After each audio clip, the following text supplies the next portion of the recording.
Olá, pessoal, boa noite a todos. O meu nome é Marco Júnior, sou articulista e secretário-geral do Brasil Grande. Eu venho aqui, em nome aqui de toda a bancada que está aqui presente, anunciar o início aí de mais um episódio de Balanço Nacional. E é um programa que nós temos aqui para falar de política, economia, sociedade e outras coisas que vieram a dar aqui em nossa telha, né? E o tema de hoje, desse terceiro programa, é o nacionalismo em voga no debate público, né? Então é um tema bastante importante, afinal de contas, nacionalismo, que até então era um tema não muito lembrado, né, pela classe política, passou, né, a ganhar certo destaque, né? A defesa do interesse nacional, a defesa da soberania nacional, ao menos no discurso, passou a ser visto como algo bacana, como algo, vamos dizer assim, até legal, para se dizer, né? Na nossa bancada, nós temos aqui a presença de Renzo Souza, articulista do Brasil Grande, Eric Porto, também articulista do Brasil Grande, Miguel Brito, que é presidente fundador do Brasil Grande, ainda está a caminho, logo mais vai estar aqui na nossa bancada, né? Desde já eu peço a todos, né, que se você ainda não se inscreveu aqui no Brasil Grande, se inscreva no canal, ative o sininho para que vocês possam acompanhar em primeira mão, né, os conteúdos deste canal. Também nos acompanhe nas redes sociais, no Instagram, no Twitter, no Telegram, né? E acho que temos algo especial aqui para compartilhar aqui, algo muito bacana, que é isso daqui, né? Congresso Nacional Brasil Grande 2025, né? No dia de domingo, 23 de novembro, das 8 horas às 18, vários grandes nomes do nacionalismo brasileiro vão estar presentes, né, para debater, para discutir e para apresentar ideias para que possamos alcançar o Brasil que tanto sonhamos, que tanto desejamos e que tanto queremos, né? Se você ainda não se inscreveu, se você ainda não se inscreveu, garanta sua vaga, se inscreva, né? Chame mais pessoas para ir a esse grande evento e não deixe de participar. Desde já, né, tá, e o link, né, que a gente vai, para quem quiser se inscrever, eu vou estar divulgando aqui o link neste momento aqui no chat, né, para vocês possam conferir mais informações, né, desse evento tão histórico, que vai ser um evento histórico. Bem, vamos finalizando aqui essa parte, né, introdutória. Como eu já falei, né, o nacionalismo até então, né, até um certo momento, era algo que andava esquecido, né, pela classe política, andava esquecido no debate público, né? Os políticos, né, seja de direita, de esquerda, de centro, muito pelo contrário, né, vamos dizer assim, eles não se preocupavam tanto, pelo menos não de uma forma discursiva, né, em falar em defesa ou buscar ideias que visem defender o interesse nacional, defender a soberania nacional. Mas esse paradigma vem mudando, né? Políticos, né, e outras personalidades de diferentes campos do espectro político estão reivindicando, né? Reivindicando uma retórica mais nacionalista, mais soberanista, né? Com discursos que visem, né, defender, que pelo menos na aparência, né, defendem o interesse, defendem a soberania nacional, né? E aqui cabe, né, eu sei muito bem que o Miguel, que está aqui na nossa transição, ele fez duas lives muito importantes e que eu recomendo que vocês vejam, né, no canal, né? Na segunda-feira, ele fez uma live comentando tanto o projeto do deputado federal Guilherme Boulos, no sentido de estatizar a Avibraz. A Avibraz, uma importante empresa, uma empresa vital do setor de defesa, está em uma severa crise financeira, né? Está precisando de socorro, e a gente sabe muito bem que a gente não pode perder uma empresa tão estratégica, um setor tão estratégico, tão vital, né, para a segurança, para a defesa do nosso país, né? Então, o projeto de lei do Guilherme Boulos visa estatizar a Avibras de forma a estancar, né, essa crise e dar um novo rumo a essa tão importante empresa, né? Em seguida, o Miguel comentou sobre a PEC da bomba atômica, né, proposta, né, pelo deputado federal Kim Kataguiri, né, que é integrante do Movimento Brasil Livre, o MBL, né, e deputado federal pelo União Brasil, né. Mas essas duas iniciativas, elas não estão isoladas e elas não são algo estanque, né, no tempo, se a gente for parar para analisar muito bem. Se você for olhar essa iniciativa do Boulos, que eu já mencionei, ela foi uma iniciativa de 2000, que aconteceu em 2024, né? Foi uma iniciativa que aconteceu, inclusive, na esteira de uma campanha eleitoral dele para prefeito de São Paulo, né? E aí vamos avançar um pouquinho mais no tempo, a gente chega em junho de 2025. Você vê o deputado federal Eduardo Bolsonaro, do PL, né? Ele, que estava nos Estados Unidos, né, tá, vamos dizer assim, fugido, né, vamos dizer assim, ele resolveu fazer um discurso, né, e nesse discurso, nesse vídeo, ele elogia Getúlio Vargas, né, ele até presta uma certa deferência, né, à figura de João Goulart, mesmo que ele não concorde totalmente, como ele mesmo disse no vídeo, mas ele presta uma certa deferência a Jango, né. Então ele faz um discurso, né, e na aparência, né, era um discurso unificador, um discurso agregador, né? Só que, e aí a gente avança no tempo. A gente avança no tempo, julho, no mês seguinte, né, vem o tarifaço de Donald Trump. O Eduardo Bolsonaro, né, que é o cara que fez o discurso, né, que elogiando o Getúlio Vargas, fazendo até uma certa, digamos assim, prestando uma certa deferência, né, a Jango, ele resolve usar esse tarifaço de Trump para chantagear, né, o governo e chantagear as instituições do Estado brasileiro. Então, ou seja, no final das contas, né, esse discurso nacionalista, que inclusive alguns nacionalistas até se emocionaram com isso, vamos dizer assim, né, no final das contas não passou, né, de um enorme conto, né? E Lula, por sua vez, cai no colo dele o discurso da soberania nacional, cai no colo dele o discurso da defesa do interesse nacional, na defesa da soberania, na defesa das instituições do Estado brasileiro, né? E, por fim, né, agora, praticamente aí entre setembro e outubro, o deputado federal Kim Kataguiri, do MBL, que é do MBL, né, e que atualmente ele está no União Brasil, mas quando o partido do MBL, que é o Missão, for acabar saindo, ele vai também para o Missão, né?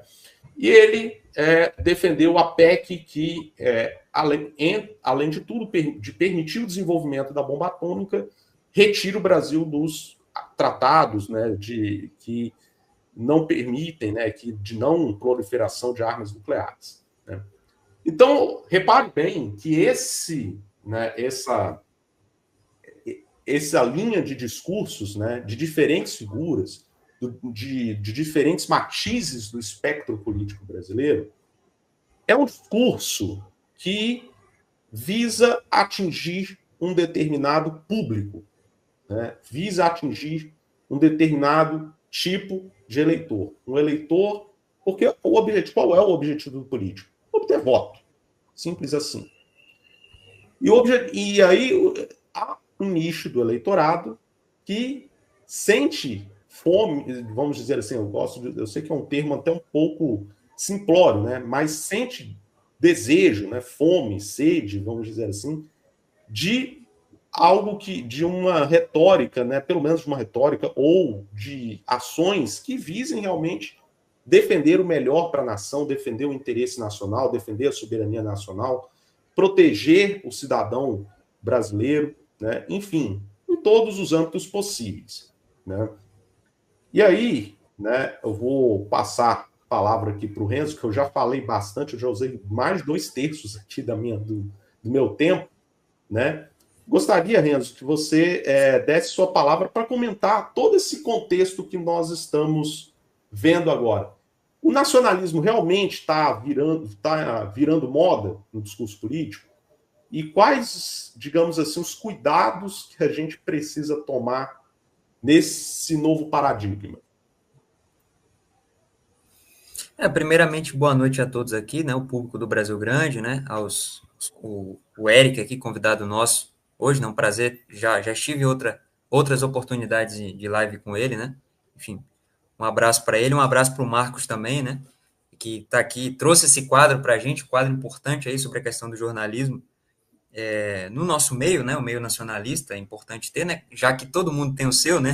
As esquerdas têm o seu seus jornalismos convencionais e alternativos, a direita também, enfim. Então é sempre interessante. E entrando já na questão, a gente vive numa situação do mundo da pós-modernidade, né? Que é aquela coisa do discurso, das narrativas. Então, obviamente, que a situação que a situação política que a gente se encontra hoje, ela está lastreada nessa questão, né? Para ver quem tem o discurso, digamos assim, mais palatável para as classes médias, para o empresariado brasileiro, né? Até mesmo para as classes mais baixas do país, né? Então, a gente vive nessa situação do discurso. Então, a cada período aqui da nossa política, a cada semestre, né, ou até menos que isso, porque a política está muito dinâmica e muito volátil em 2025, aparece algum tema aí enfim, que tem alguma importância no cenário público. Esse tema da bomba atômica é um tema importante, né? Ele é um tema em voga já há bastante tempo, desde quando o Brasil começou a adentrar esse mundo da energia alternativa, que é a energia nuclear, desde o Getúlio Vargas. Eu fiz uma live recentemente aqui com o Wellington sobre o segundo governo Vargas, em que a gente falou que o Vargas ele já tinha criado planos para, enfim, o uso da energia nuclear aqui no Brasil, principalmente, e esses planos começam, inclusive, a partir ali do segundo governo dele, né? Você teve ali o Exército Brasileiro, a Marinha, principalmente o almirante Álvaro Alberto, que foi esse grande nome por trás do estudo, da pesquisa, do desenvolvimento da energia nuclear no Brasil, e outras figuras ali, grandes físicos que também participaram, César Lattes, enfim, e outras figuras do CNPq, né? E se inicia ali, e quando se chega na década de 70, por conta daquele contexto histórico, daquela questão da crise de combustíveis, aquelas guerras que estavam acontecendo no Oriente Médio, essa alternativa da energia nuclear, ela volta, né? A energia nuclear, a energia da biomassa, né? A energia da biomassa como alternativa à energia enfim, a energia do combustível fóssil. Então, ali começam o governo brasileiro, que na época era a ditadura militar, era o governo do Geisel, a partir de figuras como, por exemplo, o Antônio Carlos de Andrade Serpa, que era um grande general nacionalista, e que visava essa questão do Brasil fazer investimentos em tecnologia em várias áreas aqui, telecomunicações e outras áreas também, principalmente essa questão da energia. Então, começa ali um projeto, que era exatamente esse projeto do desenvolvimento da energia nuclear aqui para valer. Já existiam os estudos, como eu falei antes, mas dessa vez com investimentos pesados e transferência de tecnologia e tudo mais para começar a construir Angra, né? Que a gente já sabe, Angra 1, Angra 2, enfim. E é nesse período, inclusive, que o próprio governo americano, obviamente com receio do Brasil desenvolver uma tecnologia de ponta nesse sentido, e principalmente uma tecnologia que visasse a utilização, a instrumentalização militar, né, ou seja, a criação de uma arma de dissuasão, um poder dissuasório, obviamente que o governo norte-americano e o governo da União Soviética, cabe lembrar, o governo da União Soviética votou contra o Brasil para que o Brasil pudesse ter armas nucleares. Eu vou dizer isso. O governo da União Soviética, eu não vou passar pano para esses caras, não. O governo da União Soviética e o governo dos Estados Unidos, ambos, foram lá e votaram lá contra o Brasil para que o Brasil não pudesse ter armas de sua defesa, armas dissuasórias, como é o caso da bomba. Então, eles pressionaram o Brasil, pressionaram na época o Azevedo da Silveira, que era o ministro das Relações Exteriores do governo Geisel, que seguia aquela conduta do pragmatismo ecumênico e responsável, que era uma linha política das relações exteriores do trabalhismo, né? Vinha lá de Santiago Dantas, que foi ministro do João Goulart e tal. Então, seguia aquela linha ali, que era bem interessante, que é o que a gente deve seguir hoje, inclusive, né? Que está na nossa raiz trabalhista, digamos assim, né? Na nossa raiz nacionalista. Então, é interessante esse ponto. E a gente retorna para esse debate, hoje em dia. O debate está em voga. Eu lembro que ali nas eleições dos anos 90, dos anos 80 para os 90, o doutor Enéas e tudo, né, o pessoal do Prona chegou a debater essa questão de novo, só que não foi muito para frente. E aí a gente retorna agora com mais uma vez essa discussão, um projeto, né, que a gente sabe que foi articulado pelos nacionalistas aqui, pela nossa pelos nossos aliados, né, o comandante Robson Farenasso, Laterza, que estão aí, se articularam na questão não só da bomba, como também na questão da defesa das indústrias aqui militares, a Engessa, a Avibraz e outras. Então, assim, a gente retorna para essa questão desse debate, para concluir. Não sei quantos minutos faltam aí, Marcos. Pode me dizer? 9 minutos. Ah, Faltam então nove beleza. minutos. Faltam 9? 9. Ah, então tá tranquilo. Então, é o que eu tô falando aqui tentando, enfim, tô falando aqui para ver se eu consigo não me passar muito. Mas faltam 9 minutos ou já foram 9 minutos? Exato, faltam 9 minutos. Ah, então tá tranquilo. Mas eu não vou me estender muito, porque eu acho que eu já consegui sintetizar. E sobre essa questão do debate voltar de novo, que esse debate ele tá sempre, enfim, ele sempre aparece no cenário público brasileiro, na opinião pública e tal. Ele ter voltado de novo entra naquela questão que você mesmo colocou aqui, né? Da questão do discurso, que eu falei da narrativa, do discurso, das pautas que existem aí, desse debate. Você citou o Eduardo Bolsonaro, né? Que ele chegou a usar essa narrativa do nacionalismo em pró, em pró de si mesmo. Depois, isso acabou caindo no colo do governo, do atual governo, que também se utilizou a seu favor, principalmente com a questão das tarifas do Trump, aquela coisa toda. E, enfim. E aí agora a gente volta, né? Como eu falei, de novo, essa questão da bomba dissuasória. Aquela coisa, para concluir. Recentemente eu estava lendo um livro de uma autora chamada Anne Jacobsen. O nome do livro é Guerra Nuclear. Esse livro é muito bom, porque ela narra uma possível guerra nuclear. E é impressionante. É questão assim de 50 minutos, o mundo inteiro já ter ido para o saco. Ela vai narrando ali um ataque nuclear da Coreia do Norte a Washington. E veja, essa professora, ela fez um estudo com os militares americanos. E ela mostra como que os americanos, com todo o dinheiro que eles gastam, com tudo isso, como é que eles estão vulneráveis a um ataque nuclear. Impressionante. Eles estão vulneráveis. Imagine o Brasil. Se eles estão vulneráveis, imagine a gente.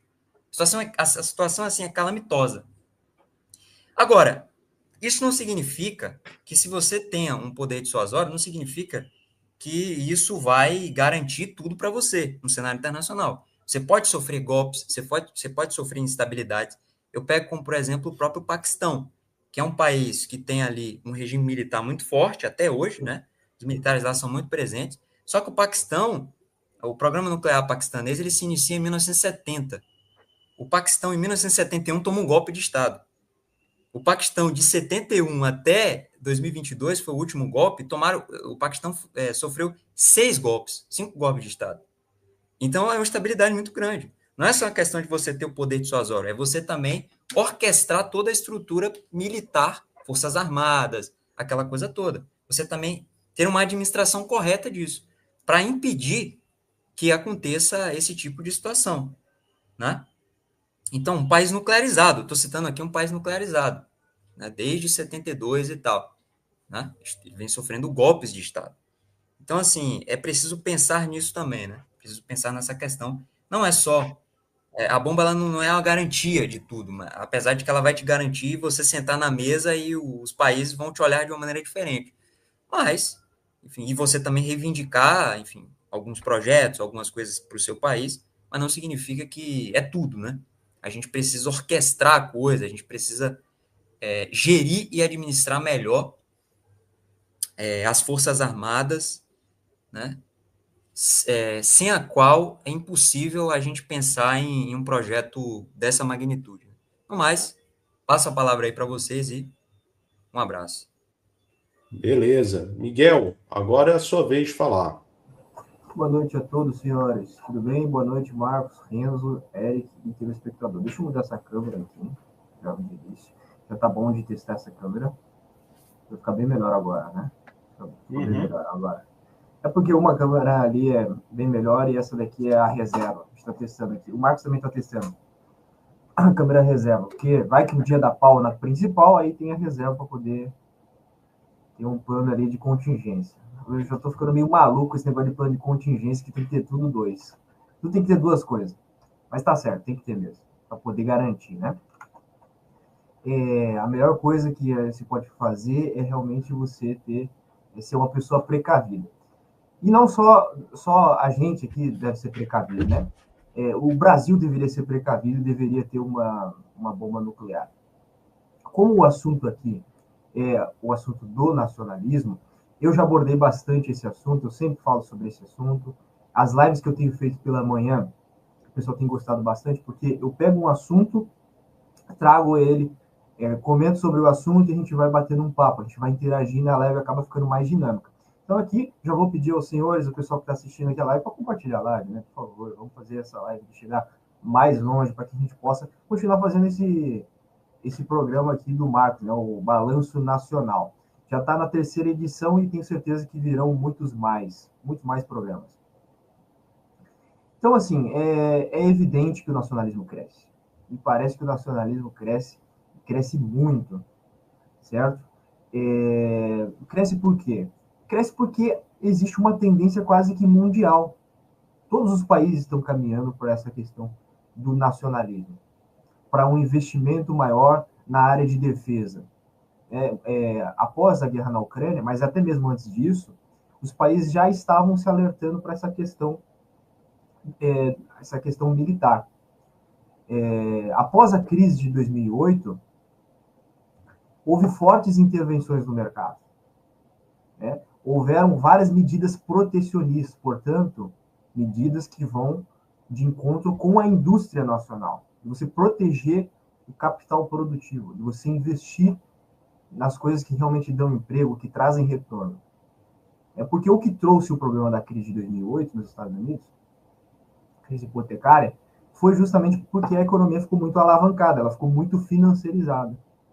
Os Estados Unidos decidiu por fazer com que as suas indústrias fossem terceirizadas, levadas principalmente para o Sudeste Asiático, alguma coisa também para o México, devido à questão da mão de obra barata. E preferiu, optou por uma economia mais financiarizada. Achou que a arma do dólar, que ainda é muito forte, e vai permanecer sendo muito forte, pelo menos nesse século, a gente fala de multipolaridade, a gente fala de alternativas ao dólar, mas o dólar não irá cair assim, não vai simplesmente deixar de existir, vai morrer, não é assim que funciona. A mesma coisa também é os Estados Unidos. Os Estados Unidos não vai deixar de ser uma potência. Ele pode deixar de ser a principal potência, a potência hegemônica, mas ele será uma das potências, isso que a gente precisa entender. Então, o fator aqui determinante, o fator principal aqui, o eixo central da coisa é os Estados Unidos. É os Estados Unidos, devido a essas crises, por conta do dólar, por conta desse investimento massivo na indústria de defesa, complexo industrial militar americano. Essa guerra por procuração na Ucrânia, que começou em 2022, é uma guerra aí que é entre Rússia e Ucrânia, mas nós sabemos que os Estados Unidos já botou lá mais de 300 bilhões de dólares, junto com os países da OTAN. E isso evidenciou para muitos países, inclusive países da própria Europa, que os Estados Unidos não é um país assim tão seguro, não é um país assim que será o xerife do mundo, principalmente agora quando o Trump volta para a Casa Branca, e fala, por exemplo, em intervir na Groenlândia, fazer com que a Groenlândia seja Estados Unidos, alterou lá o nome do Golfo do México, Essas intervenções bobas, que são mais bravatas do que qualquer outra coisa, mas que acendeu o alerta em muitos países, até mesmo do Ocidente. Certo? E nós vemos aí, portanto, uma corrida na área de defesa, uma corrida pelo protecionismo, para proteger o seu capital. O JP Morgan, recentemente, anunciou um pacote de 1,5 trilhão de dólares que investirá em áreas sensíveis da indústria americana, tentando recuperar essa indústria que foi perdida devido à terceirização no Sudeste Asiático. Isso ocorre, o Renzo fala muito bem sobre isso, por conta do eixo de reprodução capitalista. O eixo de reprodução capitalista mudou. Outrora, no século passado, o eixo de reprodução era aqui, na América do Sul. Por isso que o Brasil cresceu de 30 a 80, 50 anos de maneira ininterrupta. Não só o Brasil. O México cresceu também, com Lázaro Cárdenas, a Argentina cresceu com o Perón, né? E a coisa agora é um pouco diferente. Não basta apenas e somente pegar e falar que vai investir em indústria, na indústria comum, aquela que a gente sempre fala, indústria de base. Não é assim mais que a coisa funciona. Não vai funcionar. Como que você vai competir com a China fazendo dumping? Nem os Estados Unidos, com a arma do dólar, consegue. Quer dizer que a gente não deveria investir na questão da indústria? Claro que não. Nós precisamos. Há alternativas. No que a gente é bom? É do agronegócio. Então, nós precisamos criar uma indústria em torno do agronegócio. O que nós somos bons? Nós somos bons na Avibraz. A Avibraz está feita. É botar dinheiro. Você vai perder a Avibraz? Quanto tempo vai demorar para fazer uma nova Avibraz? O Brasil não vai fazer mais uma Avibraz. O Brasil já conseguiu perder a Engesa. Já conseguiu perder a Engesa. Né? A Engesa vendia coisa para o Oriente Médio. Ou seja, era um know-how tal que foi testado em campo de batalha. Né? E o Brasil não está à parte do mundo. Apesar do Brasil estar na América do Sul, que é considerado um novo mundo, né? Muitos europeus vieram para cá, inclusive refugiados de guerras. Então a Europa não é essa maravilha que todos dizem, né? Porque acontece guerra, hora sim, outra também. Difícil é quando não está em guerra. Então, assim, o pessoal veio para cá devido à tranquilidade, novas oportunidades, o eixo de reprodução estava aqui, segurança, clima tropical, certo? No século passado o pessoal veio para cá. Então, né? não só no século passado, claro, mas aqui é o novo mundo, né? Então, assim, a gente está um pouco distante das grandes coisas, vamos colocar assim, nós estamos distante da Europa, apesar do Brasil estar na América, está relativamente distante dos Estados Unidos, né? O Brasil ele é tão grande, mas tão grande que de ponta a ponta é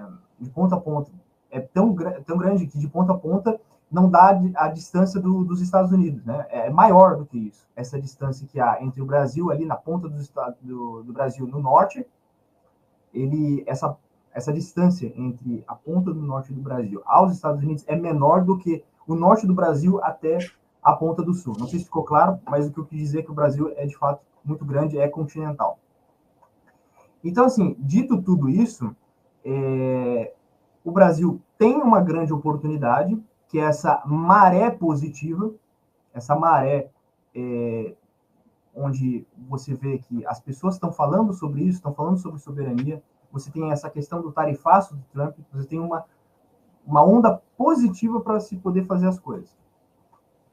Certo?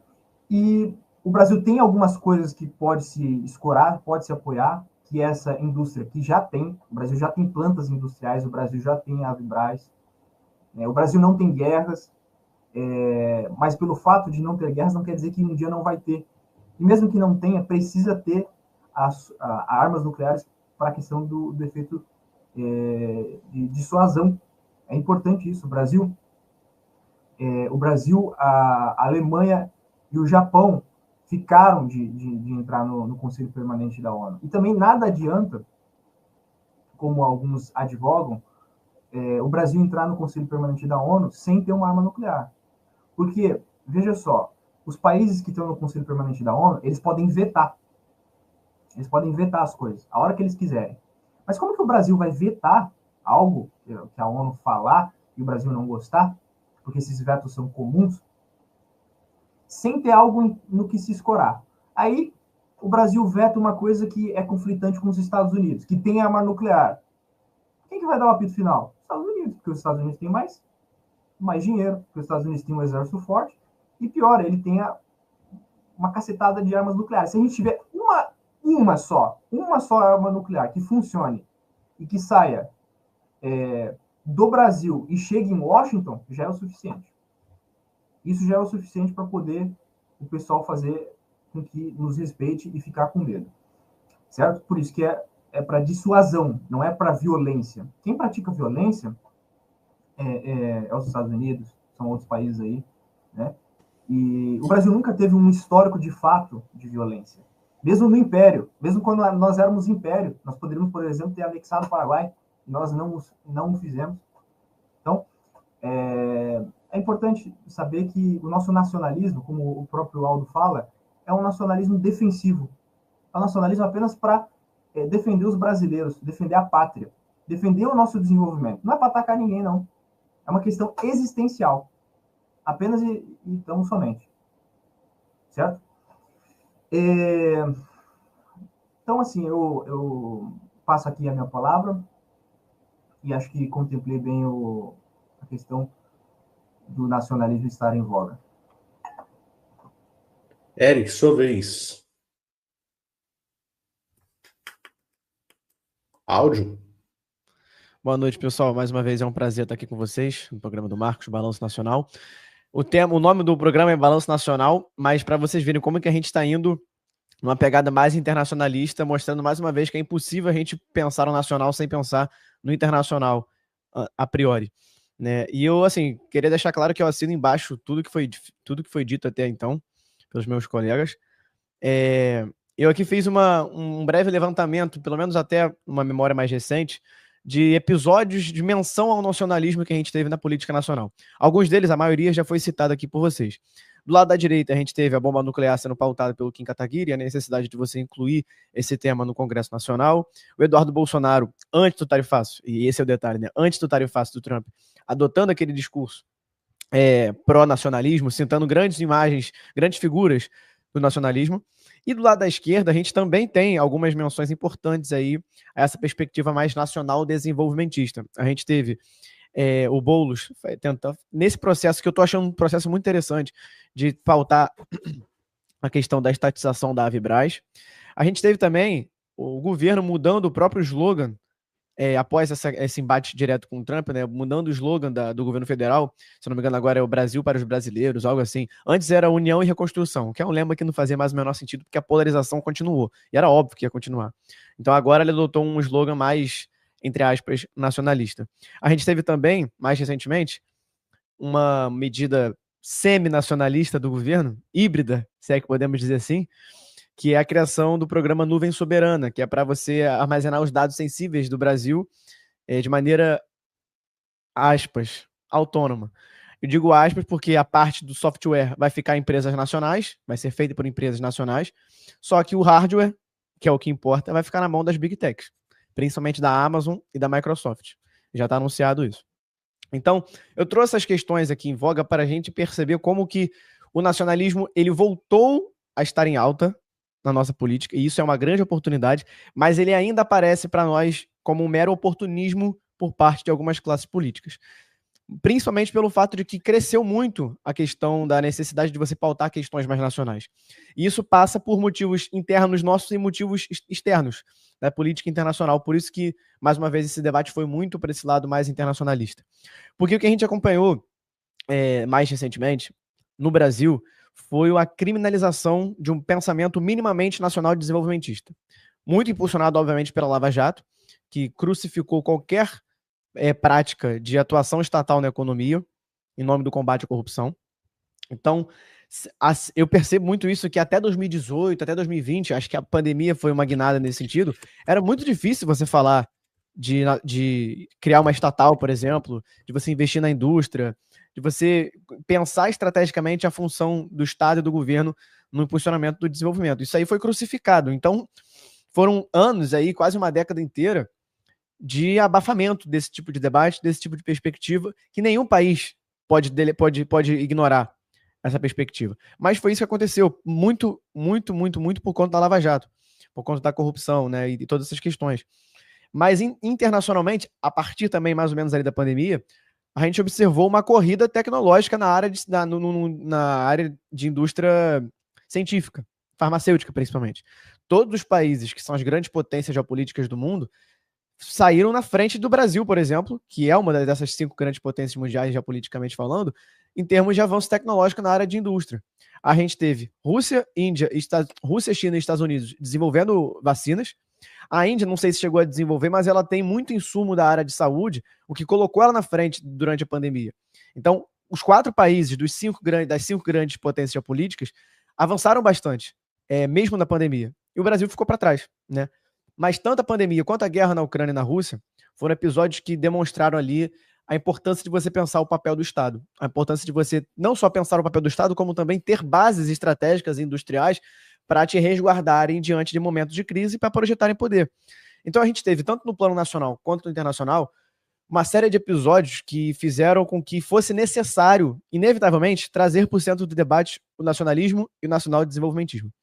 Então, em parte, é muito latente o fato de que os diferentes grupos políticos no Brasil hoje estão pautando isso muito por uma necessidade, mas ainda não se trata de um objetivo explícito deles. Eles não tratam o nacionalismo e essa perspectiva mais desenvolvimentista na economia como primordial para eles. Eles têm outras bandeiras principais. Eles estão pautando muito mais por oportunismo, porque cresceu essa tendência de pensamento desenvolvimentista, muito por conta dos movimentos nacionalistas, dentre eles o nosso, que estão nas redes sociais fazendo muito barulho. Isso é muito importante. Então a gente observou, de certa forma, um novo grupo eleitoral a ser conquistado, que é o nosso. Então, mais uma vez, é por isso que eu falo que isso se trata de uma oportunidade. Por mais que eles não estejam pautando por convicção, como nós pautamos, eles estão querendo pautar porque sabem que é uma galera que está querendo isso. É um grupo grande querendo isso. É um público muito grande que está pautando isso. Então é importante para eles dialogarem hora ou outra com esse tipo de possibilidade. Mas é claro, e aí entra um detalhe muito importante, que é que isso não vai oportunidade é oportunidade, nada além disso, né? Oportunidades precisam ser abraçadas para a gente poder conquistar avanços. Então eu acho que mais do que nunca é importantíssimo, e aí eu elogio muito bem o trabalho que nós, do Brasil Grande, mas principalmente vocês que articulam mais, fazem, que é de fazer essas articulações necessárias, colocar a cara a tapa e fazer o discurso que tem que ser feito e também saber elogiar quando tiver que elogiar figuras políticas que pautam essas questões. Mas eu vou me apegar especificamente agora na crítica desse oportunismo, porque por que o Eduardo Bolsonaro, por exemplo, pautou essa questão, né, fazendo essa menção a grandes figuras nacionalistas do Brasil? Porque até então, antes do tarifaço, ele excluído lá nos Estados Unidos, ele precisava passar, tendo em vista toda a imagem negativa que ele estava tendo até então, precisava passar uma imagem de união e reconstrução, até para evitar mais perseguição ao grupo político dele e à família dele. Então caiu como uma luva esse discurso de, bom, eu não quero mais ser o malvado da história. Eu quero ser um cara que demonstra ouvir, demonstra flexibilidade nos meus pensamentos políticos. Eu vou colocar isso em pauta para ver no que dá. Poderia, não estou dizendo que daria certo, porque tendo visto tudo que ele não tem como dar certo, mas tenderia a dar, de certa forma, bons frutos, se logo depois, né, primeiro, se ele não estivesse nos Estados Unidos, e segundo, se logo depois não viesse o Trump fazendo um tarifaço contra o Brasil, que ele defendeu. Então ele viu no próprio tarifaço do Trump uma maneira dele se apegar no grupo político internacional e nacional fraco, cada vez mais fraco, mas que é o grupo que dá respaldo para ele. A bomba nuclear do Kim Kataguiri também vem num momento importante de uma certa guinada também do MBL. Eles continuam sendo liberais, mas cada vez mais eles são pegos na contradição de, bom, de fato, não dá para não pensar o papel do Estado em tal setor. A gente tem visto até o Arthur do Mamãe Falei pautando não estou falando que ele está sendo desenvolvimentista, mas ele está abrindo mão de umas percepções mais antigas, clássicas que ele tinha, porque entendeu a necessidade do tempo dele, né? Então isso é uma guinada que está acontecendo em todos os campos.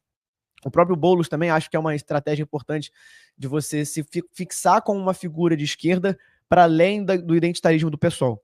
Porque ele ainda é visto como o cara do PSOL e qualquer um que é uma figura forte do PSOL é visto mais como identitário do que qualquer outra coisa. Então ele, falando mais sobre a Vibraz e a necessidade de estatizar, liga e conecta ele a uma ala do PSOL, inclusive, que é oposição ao governo Lula e que pensa mais estrategicamente na questão da indústria. Só que o único problema é que esse grupo político é o mesmo também que pauta majoritariamente a questão das identidades acima do interesse nacional. Então, enfim, não deixe de ser uma oportunidade. E eu queria só mencionar alguma coisa que os colegas aqui falaram também, que é a questão da bomba nuclear, né? Eu defendo muito uma visão que foi compartilhada por alguém nas redes sociais, não me lembro quem agora, mas que eu trato como necessário para mim. Qualquer debate sério ou proposição séria para criar uma bomba nuclear não pode ser feita no Congresso Nacional. Não tem a menor possibilidade. Menor chance. Muito por conta, mais uma vez entrando naquilo que a gente já tem falado aqui, da questão internacional.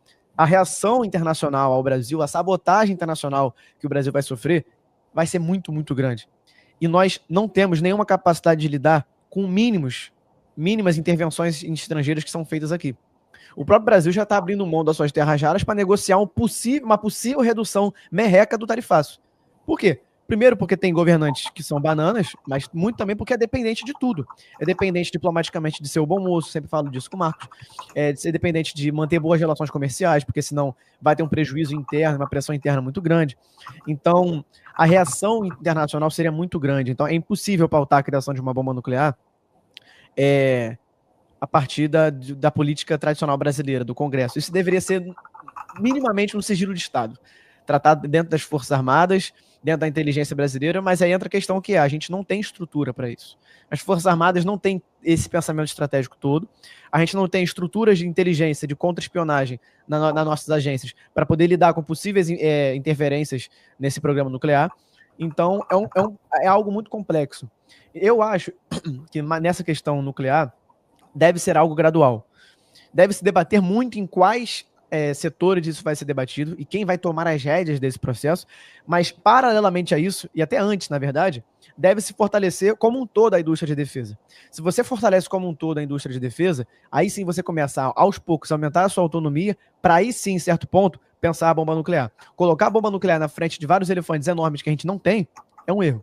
É um erro que pode ocasionar tragédias políticas e econômicas internas para o Brasil.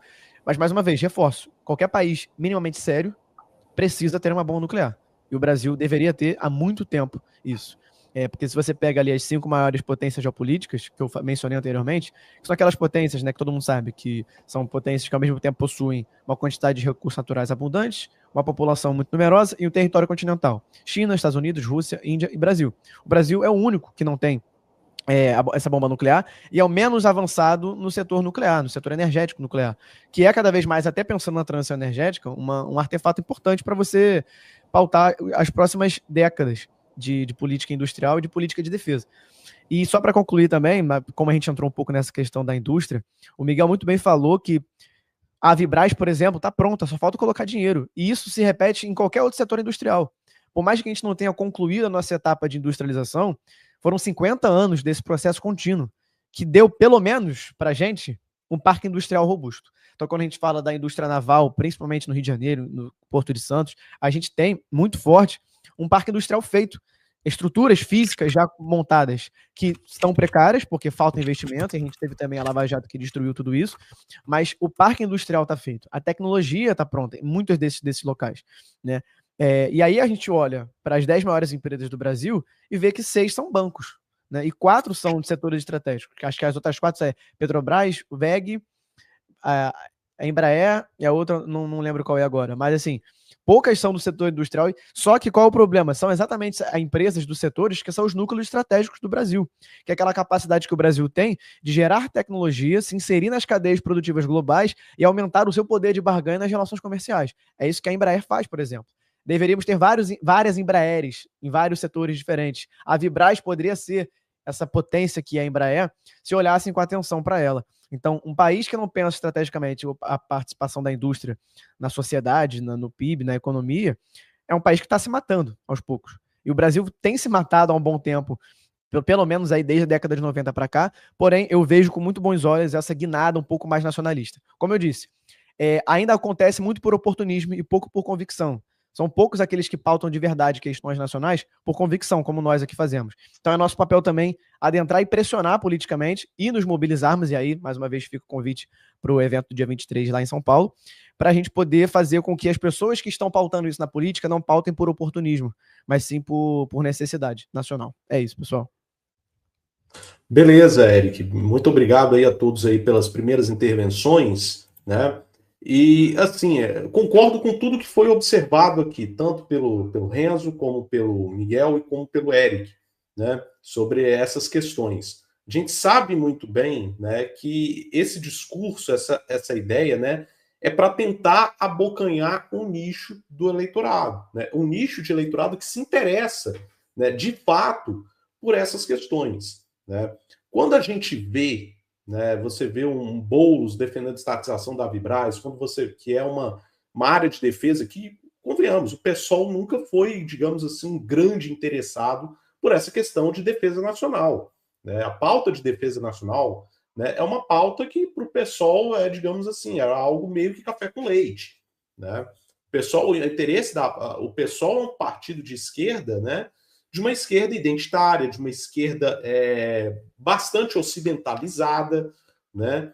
De uma esquerda que basicamente está mais preocupada, né, com questões aí entra questões de raça, de gênero, né, de orientação sexual, enfim, de outras questões que não têm nada a ver, que são completamente alheias, né, à questão nacional.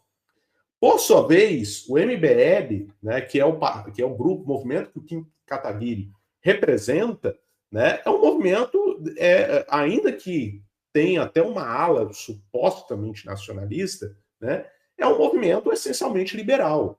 Né, é um movimento, se você tem algum ou outro elemento, né, mais nacionalista, mas no geral é liberal. Né? E eu nem menciono o bolsonarismo, que por mais que venha com aquele discurso, olha, eu sou patriota, olha, eu tô com meu partido é o Brasil e tudo mais, mas é só ver a manifestação deles lá no dia 7 de setembro, em pleno 7 de setembro, com o bandeirão dos Estados Unidos. Então, ou seja, no final das contas, tanto direita como esquerda adotam, vamos dizer assim, um nacionalismo de conveniência, um nacionalismo performático até. Porque a política virou um espetáculo. A política virou um espetáculo, a política virou performance. Né? E aí, quando eu falo de performance, né, aí entra duas perguntas, né, que eu acho muito interessantes para a gente fazer com provocação. Uma, né, qual a chance, tanto do projeto da Avibraz, como mesmo dessa PEC da bomba atômica passar pelo Congresso? Muito pequeno. Posso começar? Muito pequeno. Pode falar, Miguel. A chance tende a zero. Sim. Eu já falei disso nas lives, vou repetir aqui. Não se desenvolve, né? Até fiz um corte, já está aí até no nosso canal, já está pegando view e tudo mais. Não se desenvolve, o Eric falou isso aí também, não se desenvolve bomba atômica, arma de destruição em massa em legislativo. Isso aí é sempre um projeto paralelo feito pelo executivo, por alguma pasta ligada à inteligência. É assim. O Paquistão, que o Renzo falou, eu também falei dele na live. Por que o Paquistão? Porque o Paquistão sofre de golpe em golpe. É um país muito instável, um país pobre. Então, assim, veja só você. Quando vem aquele discurso, o Brasil não pode investir em foguete, em indústria aeroespacial, em área militar, em ciência e tecnologia, porque a gente tem que combater a fome. Isso é mentira, absolutamente mentira. Se isso fosse verdade, o Paquistão não tinha bomba nuclear. O Paquistão tem prêmio Nobel. Tem gente que se derrete pelo prêmio Nobel. Inclusive essa esquerda que fala esse tipo de discurso. O Paquistão tem prêmio Nobel, e aí? É uma potência agora por conta disso? Não é. Né? Então, a mesma esquerda que fala isso, né, a nossa guerra é contra a fome. Né? Tem países aí com armas nucleares, que são bem pobres, que têm Nobel, que investem em ciência, que investem na área militar, e mesmo assim permanecem ainda sendo muito pobres e instáveis. Outro exemplo que a gente pode trazer para a mesa é a própria África do Sul, que nunca foi um país estável e teve suas armas nucleares também, depois foram desativadas. Certo? Então, assim, o Brasil, perto desse país, é até bem estável e poderia sim ter sua arma nuclear. Agora, precisa ser bem feito. O que eu vejo é o seguinte, o projeto do Kim Kataguiri, ele levanta o discurso, ele levanta a bola para a gente poder fazer uma live dessa. Para a gente poder debater esse assunto. Para as pessoas começarem, pô, um deputado está propondo uma arma de destruição em massa. Né? Tá levantando essa pauta, que a última vez que levantaram isso foi com o Enéas. Ou seja, já faz aí que 20 anos que não falam sobre esse assunto de maneira a ser discursada no debate público. É isso. Né? Basicamente é isso. Né? Então, não tem chance de passar no legislativo. A Navibras poderia ser que tenha mais chance, mas mesmo assim não é a maneira mais fácil de resolver o problema. Não é. Eu fiz uma live hoje onde eu falei sobre a venda da participação da Eletrobras na eletronuclear. A Eletrobras tinha uma participação na eletronuclear, que é a estatal que corresponde à área nuclear. Essa participação da Eletrobras, ela foi vendida para a Âmbar Energia. A Âmbar Energia é do grupo JIF, que é o grupo da JBS dos irmãos Batista. Os irmãos Batistas são, todo mundo sabe disso, os irmãos Batistas sempre tiveram um negócio, sempre tiveram boa relação com o Lula e com o petismo por conta das políticas dos campeões nacionais. Eu não sou contra a política de campeões nacionais. Na Coreia do Sul, por exemplo, é praticado essa política de campeões nacionais. Ou seja, o que o governo Lula deveria fazer? Pegava o BNDES, dava crédito para um empresário de confiança de um campeão nacional e fazia a compra da Avibraz. Simples assim. Simples assim. Assim como foi feito, por exemplo, nesse caso da eletronuclear. E sabe o que me parece muito? Que isso daí é um presente do Lula para os irmãos batistas. Por que é um presente? Porque os irmãos batistas foram lá nos Estados Unidos e fizeram um lobby para o Lula conseguir negociar melhor essa questão das tarifas com o Trump. Está tudo certo. Está tudo certo nesse caso aqui. Porque realmente, se o Lula faz uma política de campeões nacionais, o mínimo que os empresários podem fazer com essa criação dessa elite é ter uma visão um pouco mais nacional, um pouco mais nacionalista. Agora, também é um absurdo vender a eletronuclear para a iniciativa privada, né? Tendo em vista que o Lula prometeu que ia reestatizar a Eletrobras. Então, exatamente, né? E assim, você falou muito bem, né? Posso só continuar aqui? Só continuar com minha fala. Não só as formas que foram apresentadas não são as melhores formas de se lidar com essas questões, porque a bomba nuclear tem que ser um projeto sigiloso, né? O governo tem que desenvolver em sigilo e só dar bandeira quando for anunciar. Nós temos a bomba atômica. Ponto. Ou talvez nem isso, deixar que o pessoal ache se a gente tem ou não tem, ou ficar na dúvida, né? Também existe essa possibilidade, né? A gente não sabe se o Irã tem ou não tem a bomba atômica. Não sabemos ainda. Há quem diga que tem, há quem diga que não tem, né? E outra coisa, né? A questão é a sinceridade, né, desses setores que estão abraçando, né, estão querendo encampar, né, esse discurso nacionalista, né, esse verniz, esse discurso nacionalista. A questão, o Boulos, ele tem realmente a gente tem que acreditar na sinceridade do Boulos em defender, em defender uma pauta nacionalista. Ele é realmente um nacionalista convicto? Duvido muito, duvido muito. O mesmo vale para o Kim Kataguiri, o mesmo vale para o Lula, com esse discurso agora, com essa evocação de soberania nacional que ele fez. E a gente sabe muito bem que é um discurso que é muito de gogó, vai até a página 2, né? E o Bolsonaro, então, nem se fala, né? Bolsonaro o clã Bolsonaro em geral, eu gosto de falar que ele é nacional entreguista, né? É nacionalismo de performance estética, mas no final das contas, né, acaba sendo, né, um discurso que não tem nenhum efeito prático.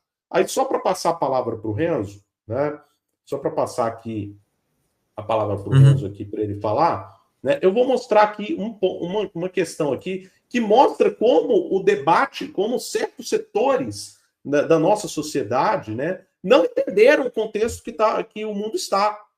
Não entenderam. Olha só, nós temos entidades científicas que são contra a proposta que abre caminho para o desenvolvimento de armas nucleares. E aí você vê o discurso, né? Nossa, nós precisa sim de investimentos em educação, saúde, ciência e inovação. Ora, para você ter uma bomba atômica, não precisa de ciência, não precisa de inovação, né? Se você olhar o desenvolvimento, a guerra, a própria guerra, e gostemos ou não, por mais que a gente não queira ver guerras no mundo, mas a gente sabe que a guerra é uma realidade, né? a guerra ela é um importante catalisador de avanços científicos. Gostemos disso, por menos que a gente goste disso, né? E aí você vê uma entidade que defende, né, é uma entidade científica, né, Sociedade Brasileira do Progresso da Ciência e outras, né, a gente vê que o pessoal não percebeu o contexto. Olha só a situação da Venezuela, né? Olha só a situação da Venezuela, que o Trump tá ameaçando dia sim, dia também invadir o país. E se eles invadirem, o que os países sul-americanos podem fazer? Nada. Nada. Então, assim, a gente não está mais naquele contexto, né, cor-de-rosa dos anos 90. A verdade é essa. A verdade é essa. Pode falar, Renzo. Nós temos aí 4 minutos. O mesmo aí, pessoal. Não sei se vocês estão me escutando. Estão me escutando? Estão me vendo? Sim, perfeitamente. É o mesmo pessoal que, assim, o crime organizado está tomando conta do país, né? Está tomando conta. Os caras fazem o que quer. É o mesmo pessoal que tenta justificar isso. Quando você fala, não, a única forma de você conduzir a eliminação do crime organizado é a força. Não existe outra saída. É uma coordenação, uma cooperação entre todos os sistemas de defesa e a intervenção para a eliminação do crime organizado. Não existe outra saída. Você não vai convencer o cara discursando, dialogando. Você não vai ler São Tomás de Aquino para provar para o cara que ele está errado. Não existe isso. Ele vai continuar cometendo crime. É muito simples. Você não vai pegar a música de John Lennon, o Imagine, e vai ficar lá tocando pro cara, porque isso não vai acontecer. Ele vai continuar cometendo crime. É muito simples. Não existe outra saída para isso aí. Agora, e outra coisa que você falou da questão da ciência, é óbvio, né, cara? É uma coisa meio óbvia. O almirante Álvaro Alberto era um físico. Todo mundo ali que estava mexendo com física nuclear, todo mundo ali era físico, todo mundo ali era cientista. O César Lattes, que hoje, se a gente tem aí uma figura importante na ciência brasileira, ele era um físico. Né? Eu até escrevi um texto sobre essa questão da ciência no Brasil, onde eu pego exatamente essa parte da física aí toda. Assim, isso é uma coisa até meio idiota, né? Isso aí que o Marcos falou. E só para passar a palavra para vocês, tem alguém que comentou aqui, deixa eu ver aqui, alguém comentou aqui, esse comentário aqui, o Brasil assinou através do presidente da República, da Ministério. Na verdade, o Brasil, antes disso, na verdade, o Brasil, no ano de 1968, que entrou em vigor em 1970, assinou o chamado Tratado de Não Proliferação de Armas Nucleares, o famoso TNP, e que foi assinado pelo FHC, se eu não me engano. O FHC que assinou isso aí. Né? FHC não. O tratado, na verdade, é de 68. Né? Eu confundi. O tratado é de 68. Isso. O tratado é de 68, mas entrou em vigor em 70. Quem assinou foi o FHC mesmo. Foi o FHC nos anos 90 que assinou esse acordo aí. Só que ele assinou nos anos 90. E o negócio é o seguinte. O Brasil, quando estava desenvolvendo a energia nuclear, durante o regime militar, e veja, aqui não é uma defesa do regime militar, enfim, tudo que o regime militar fez é uma maravilha, ou coisa nesse sentido, não, porque eu sou muito crítico do regime militar, acredito que o regime militar tem que ser criticado, tem muitos problemas. A própria forma como o regime militar conduziu a industrialização e desenvolvimento do Brasil foi problemática, porque levou àquele endividamento externo, aquela coisa toda que a gente já está cansado de saber, e que chegou na situação de hoje. Mas, assim, pelo menos, quem estava lá dentro, os caras pensavam um pouco, né? Falou, pô, peraí, os Estados Unidos forçando o Brasil a entrar nesses tratados aí, os caras não entravam. Você pega aquele Magalhães Pinto, que foi ministro do Costa e Silva. Ele chegou a fazer discursos lá, ameaçando os americanos, ameaçando todo mundo, falando, não vamos entrar em nada disso aí, não vamos assinar nada. Correndo risco, inclusive, de ser assassinado. Porque a gente sabe como é que os americanos jogam sujo. E o mais impressionante disso é que o próprio Henry Kissinger, ele endossou o Brasil a ter a arma nuclear, a desenvolver a energia nuclear e também possuir armas. O Henry Kissinger chegou a fazer isso. Ele endossou. Agora, eu não sou nenhum tipo de grafologista, né? Eu não sou nenhum tipo de mago aqui para saber se o cara, na cabeça do cara, se ele tinha algum plano para nos ferrar com isso. Mas assim, ele endossou. quem, na verdade, criticou essa questão aí foi o Carter, né? Aqui, aí tem, né, a questão do acordo e tal, da saída, da entrada do Brasil nesses tratados e tal, né? Aquele discurso de que não, a bomba, não sei o quê, não presta, isso a gente tem que lutar pela paz. Mas voltando, o Carter, o Jimmy Carter, ele que endossou também essa questão do Brasil entrar nesses acordos e tal, né? Enfim, eu não vou aqui criticá-lo, eu acho que está dentro do contexto ali, daquele contexto de desarmamento e tal, enfim. Mas, assim, ele endossou também o Brasil a entrar nos tratados, diferente do Kissinger, que queria que falou, não, beleza, vocês podem ter arma e tal. Até porque, naquela época, as relações do Brasil com os Estados Unidos não estavam tão boas assim, né? Justamente por conta daquela guinada nacionalista do regime militar lá, com Costa e Silva, esse pessoal que não estava também muito, né? O pessoal estava muito rígido e crítico também dos americanos, né? Então tem isso também, né? Você vê como a política brasileira ela é complicada nesse sentido aí. E aí, 2017, veio essa assinatura aí. Mas, enfim, era isso que eu queria dizer. É isso aí. Miguel, sua fala agora. Exatamente, foi o Collor. Não foi o Fernando É. Henrique, não foi o Collor.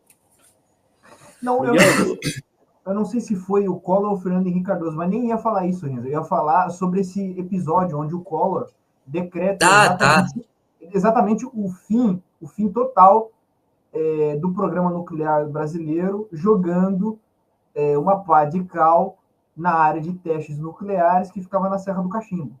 Esse aí foi o último, pelo menos que se tem conhecimento, Exatamente.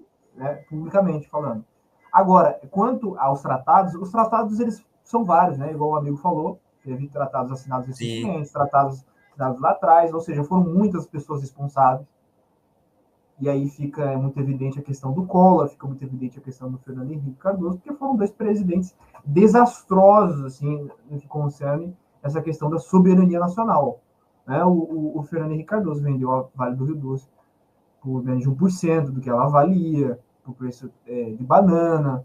Né? E hoje a gente vê como a questão do minério é uma coisa importante. Naquela época já era muito importante, ou seja, você tem a questão das terras raras, que não é terra. Terra rara não é terra rara, tá?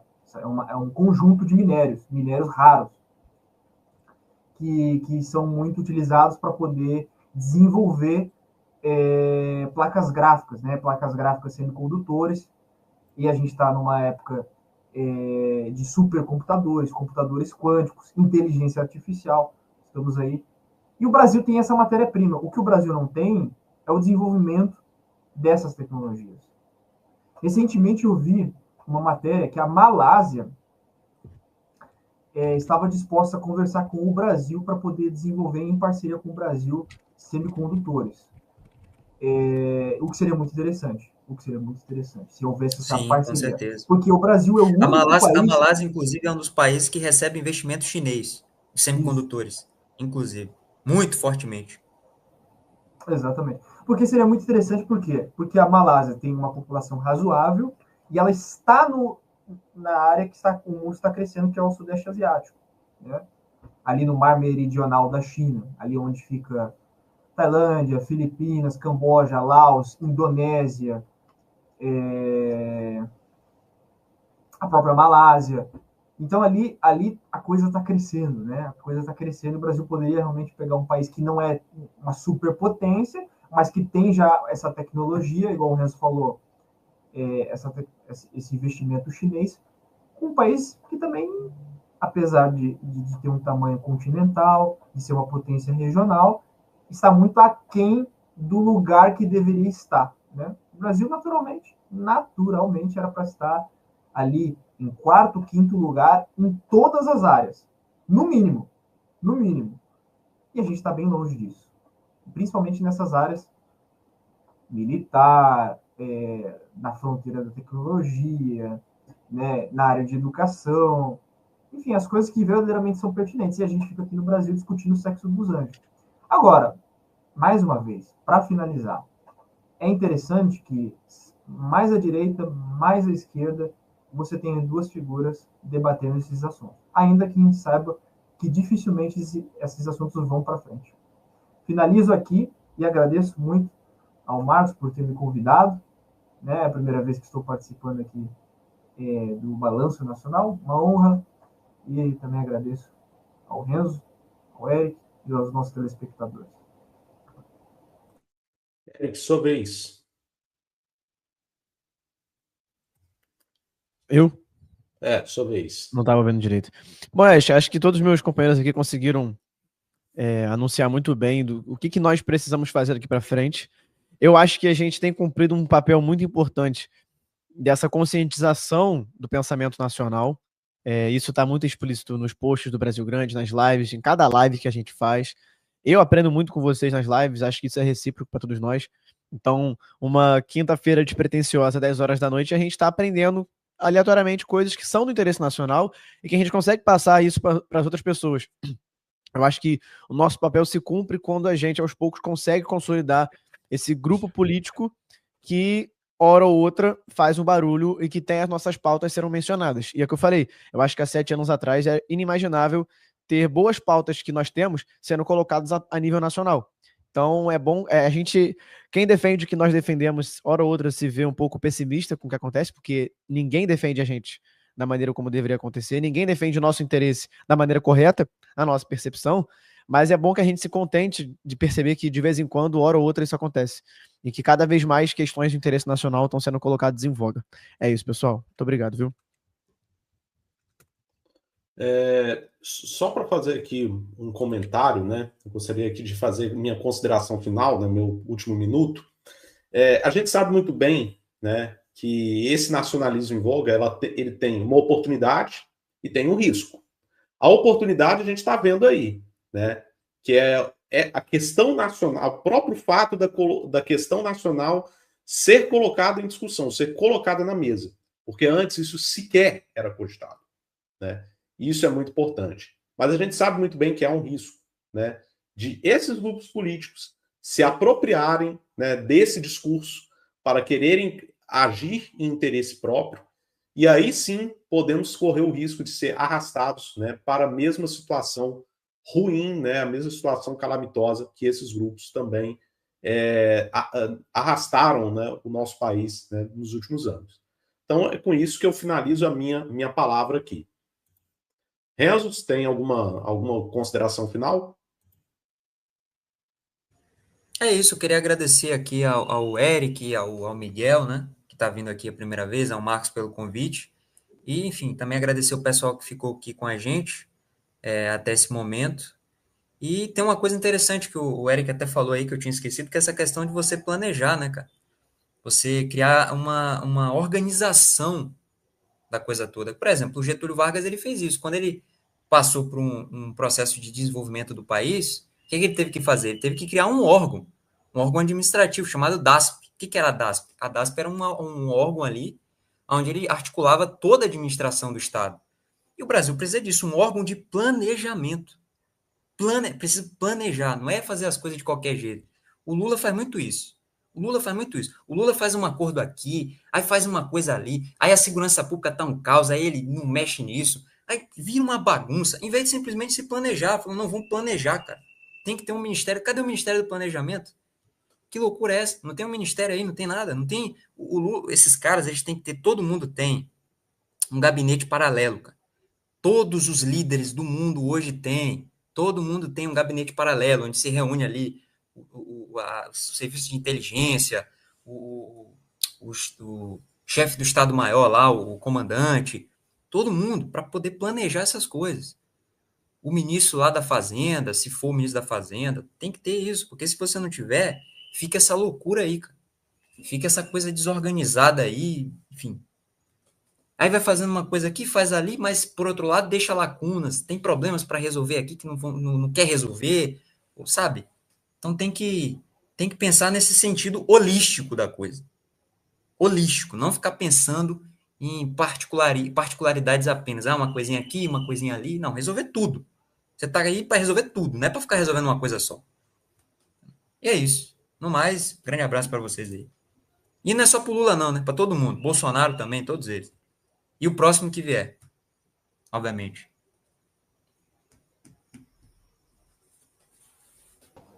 Miguel, suas considerações finais.